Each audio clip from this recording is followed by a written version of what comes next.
ಕ್ಷಮೆ ಕೇಳುವುದನ್ನು ಅಲ್ಪವೆಂದೆನಿಸಬೇಡ. ಎಡಿನ್ ಪಾರ್ಕ್ ಎಂಬ ಸ್ಥಳದಲ್ಲಿ ಸ್ಟೂವರ್ಡ್ ಎಂಬ ಹೆಸರುಳ್ಳ ಒಬ್ಬ ಉಪಾಧ್ಯಾಯರಿದ್ದರು. ಒಮ್ಮೆ ಇವರು ತಮ್ಮ ತರಗತಿಯಲ್ಲಿ ವಿದ್ಯಾರ್ಥಿಗಳು ಓದುತ್ತಿರುವುದನ್ನು ನೋಡುತ್ತಾ ಇದ್ದರು. ಒಬ್ಬ ವಿದ್ಯಾರ್ಥಿ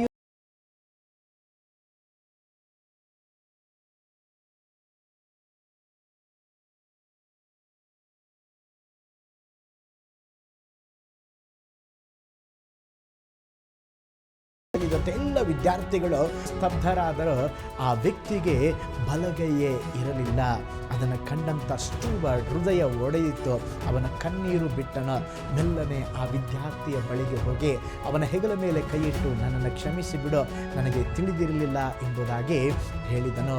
ಆ ಒಂದು ಮಾತು ಆ ವಿದ್ಯಾರ್ಥಿಯನ್ನು ಸ್ಪರ್ಶಿಸಿತು. ನಂತರದ ದಿನಗಳಲ್ಲಿ ಅವನು ಸುವಾರ್ತೆಯನ್ನು ಕೇಳಿಸಿಕೊಂಡು ಅವನು ಸಹ ದೇವರ ಮಗನಾಗಿ ಬದಲಾದ.